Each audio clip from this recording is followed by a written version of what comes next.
Hey guys, welcome to thedirtytank.com. I'm Andrew and I have over 30 fish tanks.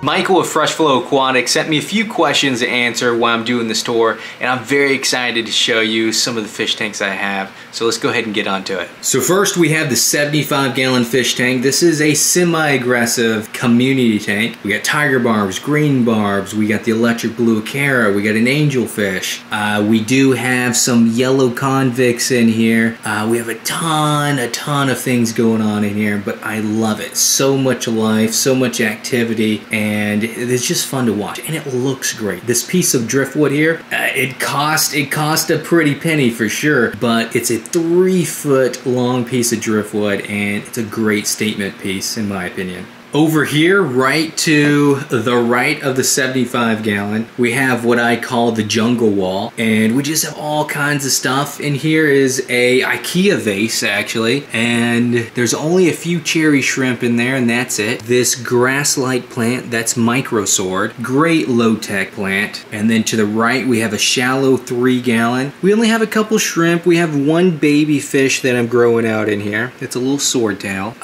but this is what I like. This is the kind of thing I'm into now, is plants coming out of your tank. So we got a number of different plants here, from spider plant to fuzzy inch plant to the purple inch plant to parlor palm, all different types of things coming out of this one. And then here's another one that's very similar to the IKEA vase. In here we got a good bit of cherry shrimp actually. Maybe about 5-6 cherry shrimp are living in here. Micro sword at the bottom, we have a pixie fern, and we have some vine plants growing out the top. It's looking really good. On the other side of the room, we have a shallow 5-gallon with some chili rasboras and a beta. Really love this tank. And then right around the corner, as soon as you come in actually, the front door, right here we have a 20-gallon fish tank. I love the way this one turned out. It has the Soreyu stone and some dwarf hairgrass and a lot of java fern in here. But a good bit of nano fish is what I keep in this fish tank.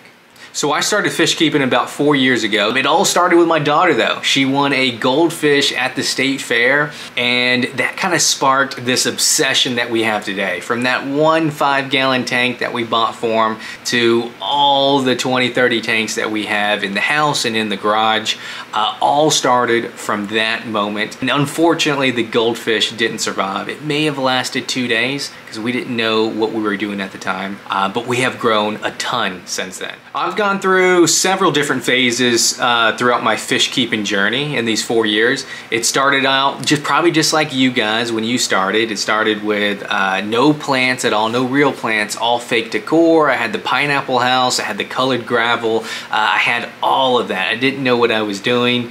Not that anything's wrong with that look per se, but that's where I started. I've slowly evolved from that.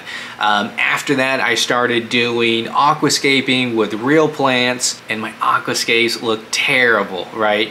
Because just like anything, including aquascaping, you know, it takes some practice before you get decent at it. So my evolution was fake decor to real live plants, but it just didn't look right, to where I am now, to where I think I feel a lot better at aquascaping, especially on some of my indoor tanks that you'll see. And then now what I'm really into, I guess the next evolution, the next stage of my fish keeping journey is breeding fish. So I have about 20 fish tanks in the garage, and all of them are for breeding fish, and I'm having a blast doing it. We have some really easy fish to breed. We have some really challenging fish to breed in there, and there's just always something new, always something to learn.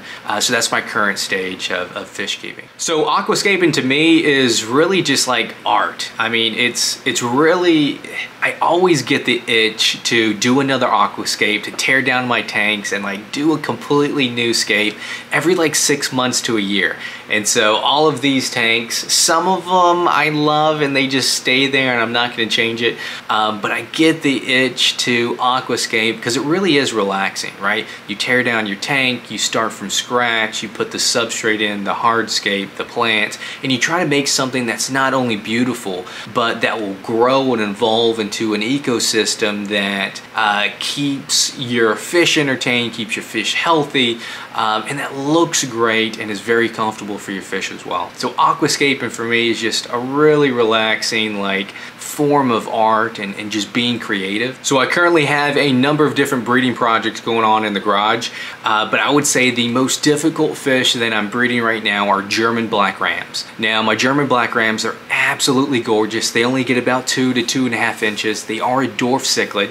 I wouldn't say that they're necessarily aggressive, but they are territorial. So they will be more aggressive when they're guarding kind of their territory, especially when they're protecting eggs. So I do breed and sell fish online. I do have a website called thedirtytank.com. So if you're interested in buying some of my fish, I got a number of different fish listed on the website. And that's kind of my way to support the hobby on my own, and at the same time get experience a lot of these different fish that I breed myself or buy from other breeders. I really get to experience all these different fish and then sell them to great hobbyists like you guys and then get more and different fish in.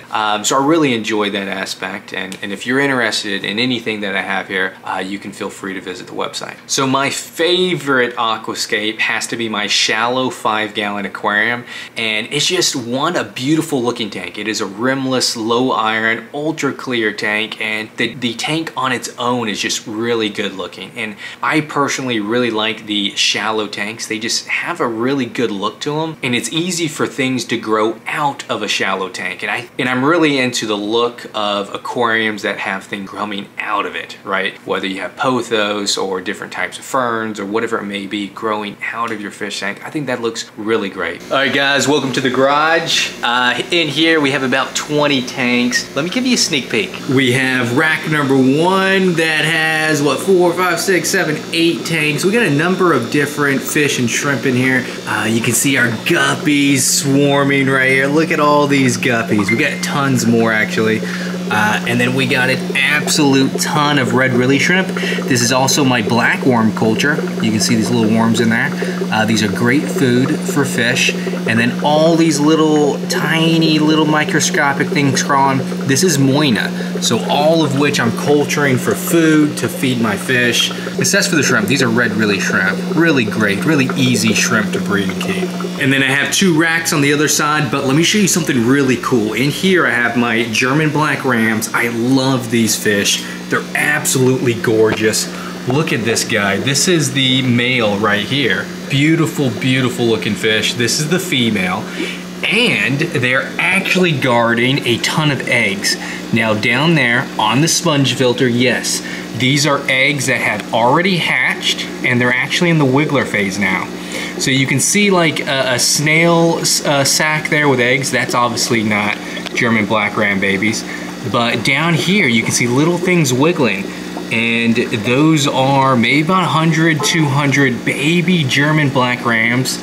So we got a ton of them cooking, and I'm very proud of these parents. They're taking great care of these babies right now. But right above them, we have a lot of different things. We have some swordtails mixed in here, but we also have the South American puffer. Now we have about 5 of these guys left. I love puffers, and these are a great puffer that aren't super aggressive. Now there's really 2 types of puffers that are not super aggressive, and that's the South American puffer and the red-eye puffer. All the other puffers will definitely kill anything else, but these puffers, while they're still mean because they are a puffer, they're generally more peaceful than the other types. Now these are completely fresh water, and they grow about 3.5 inches, so they'll get a little bit bigger than what they are, maybe twice the size, but they're not gonna get huge like some of the puffers that get like 2-3 feet long, maybe about 2 feet. I don't think there's any that get 3 feet, but there could be. But just a cool fish. They're so curious. I love watching these guys swim around. Oh guys, here's my jewel cichlid tank. These are all baby jewel cichlids. Let me feed them. It's so cool to watch these guys eat. They're pretty aggressive eaters. Oh, look at them go, look at them go. Look at that swarm we have here. Now these guys get very, very bright red, very beautiful fish, but they are an African cichlid and they are very, very aggressive. Well guys, I hope you enjoyed this interview / tour. If you haven't already, make sure to subscribe to Michael's channel, Freshwater Aquatics. He has a lot of cool stuff going on here. And I'll see you guys next time. Bye.